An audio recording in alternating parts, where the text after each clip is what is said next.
10,000 साल पुराना ये एलियन अब पृथ्वी पर आने की कोशिश कर रहा है। क्या स्पेसशिप में बैठे अंतरिक्ष यात्री उसे रोक पाएंगे? नमस्कार दोस्तों, आज हम बात करेंगे फिल्म प्रोमेथियस के बारे में। ये कहानी 10,000 साल पहले शुरू होती है, जहाँ एक अविस्मरणीय वैली, एक बड़ी सी चीज़ की शैडो ज़मीन पर चलती दिखाई देती है। ये बड़ी चीज़ एक्चुअली एक स्पेसशिप होती है। एक आदमी वाटरफॉल के मुहाने पर पहुंचता है। वो आदमी एक एलियन है। वो एक अजीब सी दिखने वाली वेसल से एक बोल उठाता है और उसमें जो पदार्थ होता है उसे पी लेता है। फिर स्पेसशिप वहाँ से उड़ने लगती है। वो सब्सटेंस पीने की वजह से उस आदमी को एलियन कहा जाता है। एलियन की बॉडी पिघलना शुरू हो जाती है और फटने लगती है।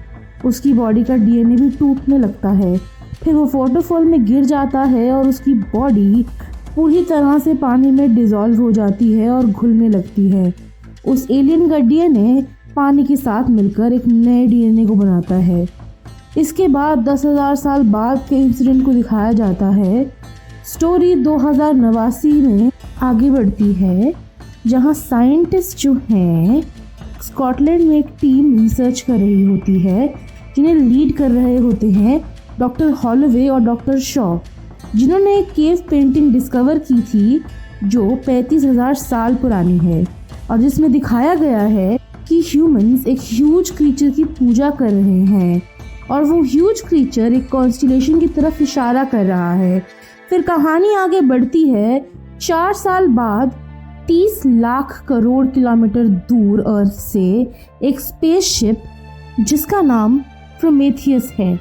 हम देखते हैं कि इसके बाद वो एक सीक्रेट डेस्टिनेशन की तरफ चल रही होती है और उसके अंदर 17 लोग बैठे हैं। स्पेसशिप के अंदर एक क्रू मेंबर जिसका नाम डेविड होता है, वो अपने डेली रूटीन में बिजी होता है। बाकी सब स्पेसशिप के क्रू मेंबर्स कायरो स्लीप में सो रहे होते हैं। अचानक स्पेसशिप को एक तेज झटका लगता है। ये इस बात का साइन होता है कि स्पेसशिप अपनी डेस्टिनेशन पर पहुंच चुकी है। जब डेविड स्पेसशिप के बाहर देखता है तो उसे कुछ प्लैनेट जैसी चीज दिखाई देती है। तब उसे पता चलता है कि स्पेसशिप की सुपरवाइजर जाग चुकी है नींद से।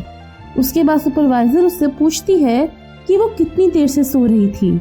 डेविड कहता है 2 साल 4 महीने 18 दिन 36 घंटे और 15 मिनट।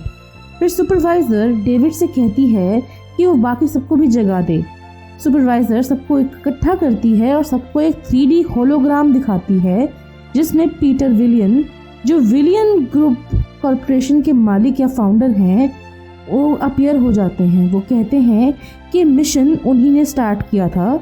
उनसे ये 3D होलोग्राम 2 साल पहले रिकॉर्ड किया गया है और अगर सब लोग ये देख रहे हैं तो इसका मतलब ये है कि वो अपने डेस्टिनेशन पर पहुंच चुके हैं और खुद पीटर मर चुका है। पीटर सबको डेविड के बारे में बताता है कि असल में डेविड ह्यूमन नहीं है बल्कि एक रोबोट है। डेविड उसके लिए बेटे जैसा है। फिर वो डॉक्टर हॉलोवे और डॉक्टर शॉ को सबसे इंट्रोड्यूस करता है, उन्हें मिशन के इंचार्ज बनाता है और चला जाता है। इसके बाद डॉक्टर हॉलोवे अपनी प्रेजेंटेशन शुरू करते हैं। वो कहते हैं कि फोटोज ऑफ आर्कियोलॉजिकल एक्सकवेशन वो दुनिया भर में हैं। इजिप्ट, सुमेरिया, बेबीलोन, एक 35,000 साल पुरानी केव पेंटिंग जो मेसोपोटामिया में मिली है और रिसेंटली स्कॉटलैंड में मिली थी, ये सब बताती हैं कि पुरानी सिविलाइजेशंस एक ही हैं और सब सिविलाइजेशंस के पीछे 100 सालों का फ़र्क होने के बावजूद इनके बीच में कोई कांटेक्ट नहीं था। फिर भी इन सब पेंटिंग्स में एक ह्यूज क्रीचर दिखाया गया है जो एक कॉन्स्टेलेशन की तरफ इशारा कर रहा है। सिमिलर ड्राइंग्स हर सिविलाइजेशन में देखी गई हैं और एक ही कॉन्स्टेलेशन है जो इन ड्राइंग्स में दिखाए गए कॉन्स्टेलेशंस को मैच करता है।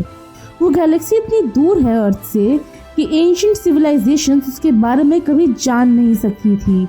सरप्राइजिंग बात यह है कि उस गैलेक्सी में एक सन है और उस सन के इर्द गिर्द एक प्लैनेट रिवॉल्व कर रहा है, जिसमें से एक एटमॉस्फेयर बिल्कुल अर्थ जैसा है, जिसमें जीने लायक जिंदगी का माहौल हो सकता है।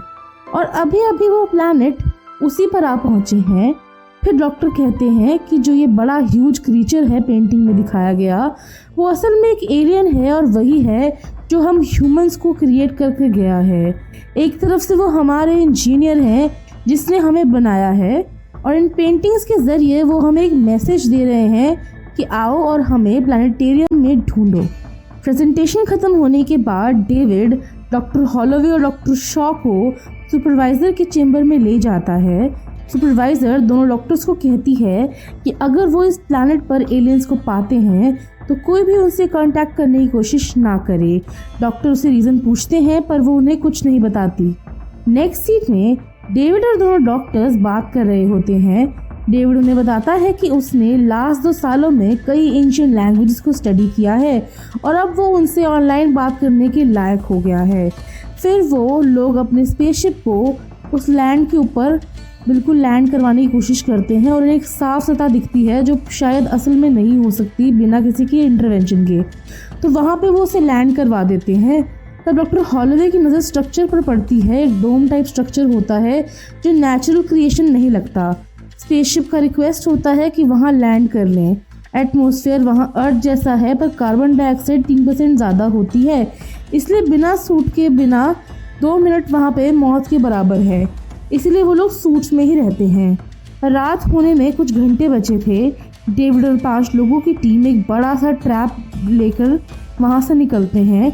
जब वो स्ट्रक्चर की तरफ बढ़ते हैं तो टीम का एक जियोलॉजिस्ट बताता है कि स्ट्रक्चर अंदर से हॉलो है। फिर अंदर जाने के बाद हम लोग देखते हैं कि अंदर के स्ट्रक्चर के अंदर जियोलॉजिस्ट ड्रोन का यूज़ करके सारे स्ट्रक्चर को देखना और स्कैन करना शुरू करता है ताकि एक 3D मैप बन सके, और टीम के बाकी लोग स्ट्रक्चर एक्सप्लोर करने लगते हैं। डॉक्टर हॉलो बताते हैं कि यहाँ कार्बन डाइऑक्साइड की मात्रा बाहर के एटमॉस्फेयर से काफ़ी कम है। वो कहते हैं यहाँ की जो हवा है वो बिल्कुल साफ़ है। फिर वो अपना हेलमेट उतार देते हैं पर कुछ नहीं होता, वो ज़िंदा रहते हैं। सब लोग अपने हेलमेट उतार लेते हैं। डेविड एक स्विच बोर्ड देखता है जिसमें से कुछ सिंबल लिखे होते हैं। वो अपनी उंगली उन पर मूव करता है और उसको बाद में कुछ जायंट लोगों के फिगर्स दिखाई देते हैं लाइट के अंदर। उसके बाद एक 3D रिकॉर्डिंग की जाती है और वो रिकॉर्डिंग को देखते हैं। रिकॉर्डिंग में जायंट लोग किसी चीज़ से दूर भाग रहे होते हैं। उन सब के फिगर्स के पीछे भागते हुए उनमें से एक दरवाजे पर गिरता है और दरवाज़ा बंद हो जाता है, जिसकी वजह से उसका सर दरवाजे की उस तरफ ही कटकर रह जाता है और बॉडी एक तरफ रह जाती है। जियोलॉजिस्ट जायंट क्रीचर का बॉडी देखकर डर जाते हैं और बायोलॉजिस्ट के साथ मिलकर स्पेसशिप में वापस जाने की बात करते हैं।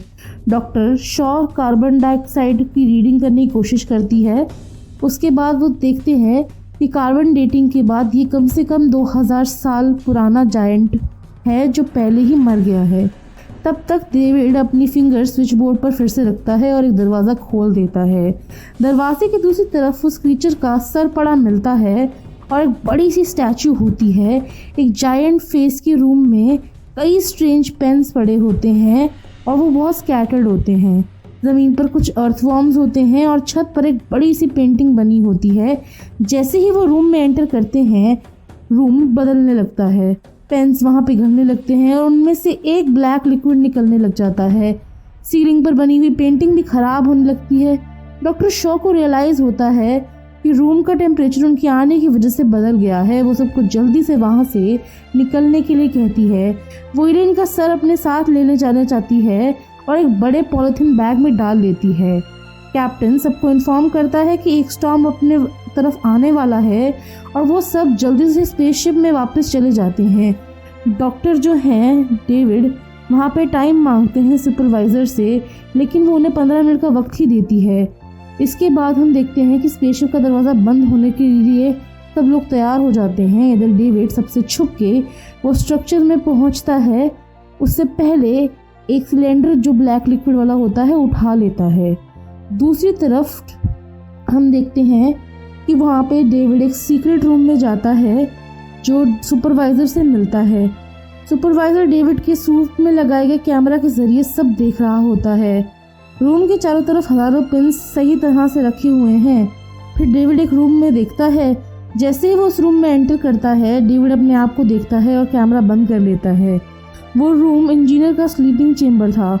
उसके बाद जब वो लोग वापस आने लगते हैं तो हम देखते हैं कि वो जो सिलेंडर उसने चुराया था उसमें से कोई ब्लैक लिक्विड निकाल कर एक्सपेरिमेंट के तौर पर डेविड जो है वो उसकी ड्रिंक में मिला देता है। ब्लैक लिक्विड पीने के बाद से डॉक्टर हैलोवे की तबीयत ख़राब होने लग जाती है, उनकी आंखें लाल हो जाती हैं और उन्हें समझ नहीं आता कि उनके साथ क्या हो रहा है। तो उन्हें लगता है कि उस हवा की वजह से उन्हें इन्फेक्शन हो गया है। इसी के चलते बाकी सबको भी टेस्ट किया जाता है। जब वो उसके बाद उस ब्रेन को जो वो लेकर आए थे एलियन का सर, उसे टेस्ट करते हैं तो वो थोड़ी ही देर में प्रेशर से फट जाता है और उन्हें कुछ समझ नहीं आता है कि क्या हुआ। दूसरी तरफ सब लोग वेट कर रहे होते हैं, लेकिन जियोलॉजिस्ट और बायोलॉजिस्ट तो कह के गए थे कि हम वापस आ जाएंगे, वो पहले वापस नहीं आए होते। पूरी टीम उन्हें ढूंढ रही होती है। उन्हें टीम के बायोलॉजिस्ट का तो पता चल जाता है, लेकिन जियोलॉजिस्ट का पता नहीं चलता। फिर हॉलोवे की जो हेल्थ है वो और ख़राब होने लगती है।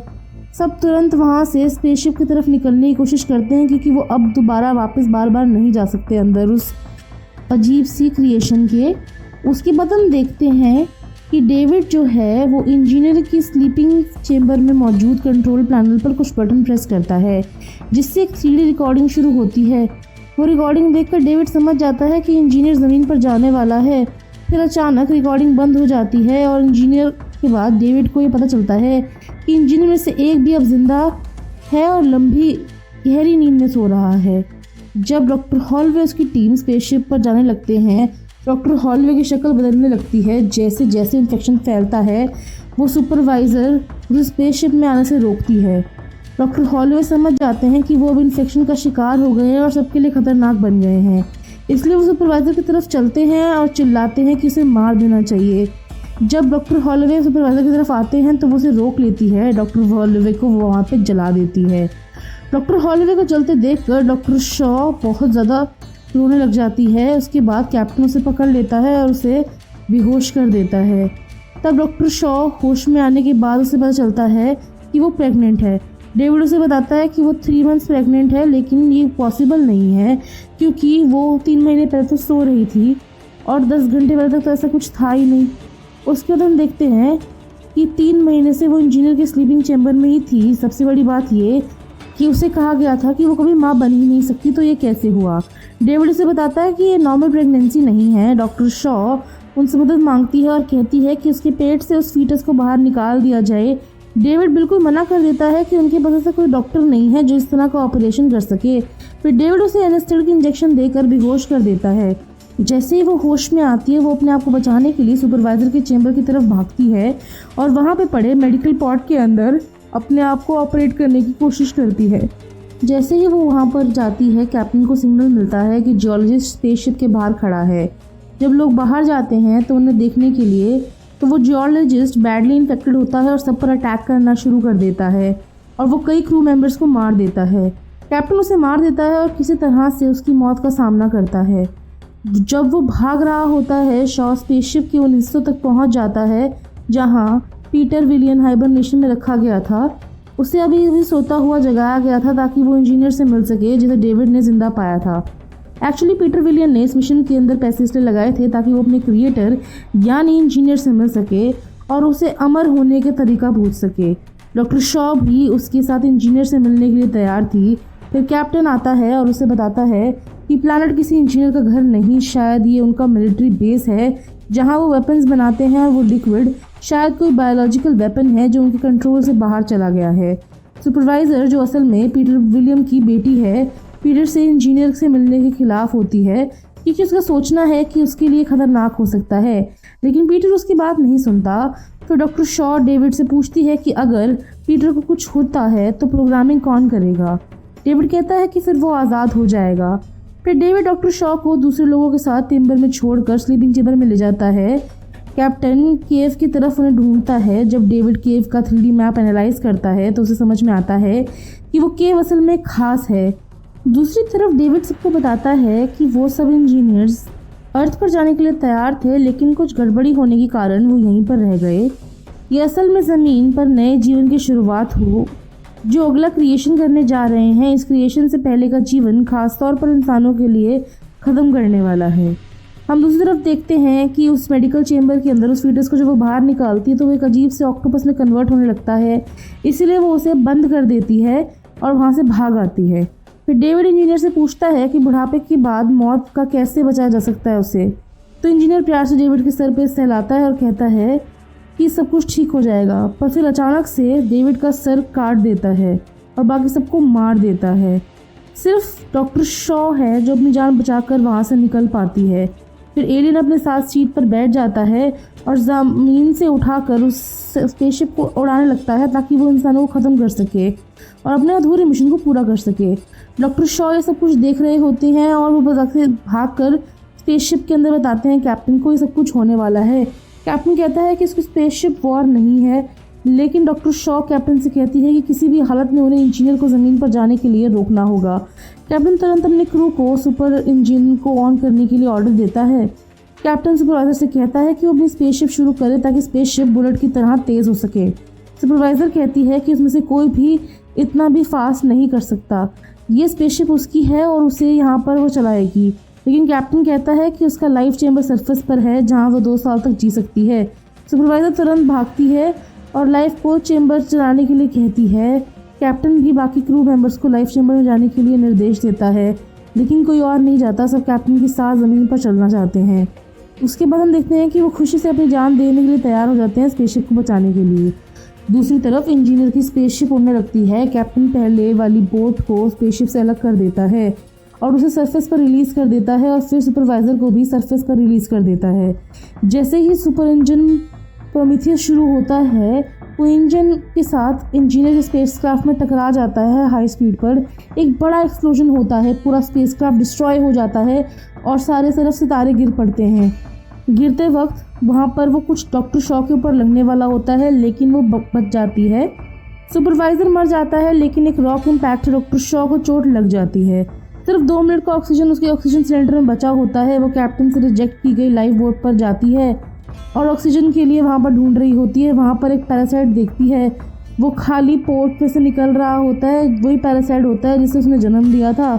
अब वो एक ऑक्टोपस बन गया है और वो बाहर से निकलना चाहता है। वो इसलिए नहीं मरा क्योंकि वो अभी ही उसके रूम से बाहर आया है, लेकिन वो अब और भी बड़ा हो गया है। इसलिए फिर डॉक्टर शॉ डेविड को आवाज़ लगाती है। वो वायरलेस रेडियो पर सुनती है, उसे सुनाती है इंजीनियर उसे मारने आ रहा है, ये बताता है उसे डेविड। तब इंजीनियर डॉक्टर शॉ पर अटैक कर देता है। तब डॉक्टर शॉ का जो ऑक्टोपस होता है वो दरवाज़ा खोल देती है और ऑक्टोपस इंजीनियर पर अटैक करता है और दोनों के बीच से निकलकर डॉक्टर शॉ बाहर चली जाती है और उसके बाद वो वहाँ से भाग नहीं होती है। वो हिम्मत खो देती है और डॉक्टर हॉलवे को याद करके रोती है। डेविड की आवाज़ फिर से वायरलेस रेडियो पर आती है। डेविड डॉक्टर शॉ से मदद मांगता है। डॉक्टर शॉ कहती है कि वो क्यों मदद करे। तब डेविड कहता है कि बाहर बहुत सारी एलियन स्पेसशिप हैं और वो सिर्फ उन्हीं पर उड़ाना चाहते हैं और किसी और को भी पकड़े जा सकते हैं। इसी के साथ फिल्म ख़त्म हो जाती है। अगर आपको फिल्म अच्छी लगी तो हमें लाइक करके कमेंट करके ज़रूर बताइएगा। इस वीडियो को अपने दोस्तों के साथ ज़रूर शेयर कीजिएगा और चैनल को सब्सक्राइब कीजिएगा क्योंकि ये मुफ्त है।